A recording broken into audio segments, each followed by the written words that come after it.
साथीहरू खरसाङ बजार नमस्ते भन्छन् है भाइ यहाँतिर खरसाङ बजारलाई नमस्ते खरसाङ गर्छन्। बाफरे भाइ भ्यू त भन्नै छैन हेर्न कस्तो राम्रो के मलाई त भिडियो बनाउनु मन लागिहाल्यो झन्। दार्जिलिङमा गएको भए त झन् माथि दार्जिलिङतिर यहाँ खरसाङ बजारमा त यति राम्रो दार्जिलिङ कति राम्रो होला म त भाइ यहाँनिर कस्तो राम्रो आउँछ यी हाई पप्पीले दिँदै हाई हाम्रो भाइ चाहिँ ऊ त्यहाँ भिडियो बनाइरहेछ त्यो चाहिँ बाहिरमा मात्र आएको घुम्न।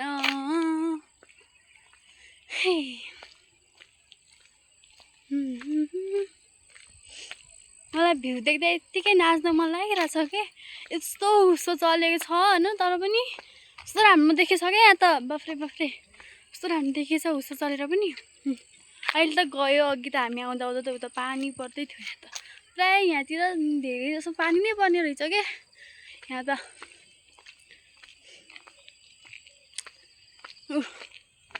म पछाडिको क्यामेरा राम्रो भएर चाहिँ पुरै देखाइदिन्थेँ कि यस्तरी घुमाएर कि तर पछाडिको क्यामेरा चाहिँ राम्रो छैन किनभने हामी गरिब भनेर भन्छ सोचेको छ होला छैन फेरि कहाँ लाउनु पुगेको छ कहाँ लाउनु चाहिँ पुगेको छ त्यस्तो गरिब छैन कमेडी भाइ भाइ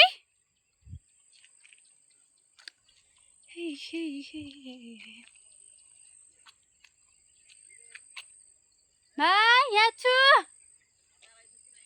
छाता लगे छैन लु फेरि छाता हराउनु लाग्यो अरू त भेटाउँछ कि के गर्छ छाता लगेछ कि भन्ने सोध्दैछ। हेर्नु न उता माथितिर ओ माइ गड कहाँ छौ म झन् यहाँ तलतिर भए चाहिँ कस्तो राम्रो देखिन्थ्यो के गर्नु त्यो डाँडामा गएर ढुङ्गै म घुमाइदिन्छु त्यो डाँडामा गएर आयो भने झन् कस्तो राम्रो देखिन्छ उता त्यहाँ हो नयाँ बजार तर खासै राम्रो चाहिँ देखेको छैन यहाँबाट देख्यो भए त देखाउँथेँ। हामी चाहिँ उता टावरमा जानु लाग्यो अब त पुग्न लागिसक्यौँ यहाँ तर कति धेरै मान्छेहरू हुने रहेछन् क्या यहाँ घुम्न चाहिँ आएको चाहिँ त्यता छन् उता माथि पनि थिए यता पनि छन् कति मान्छे छन् यहाँ त।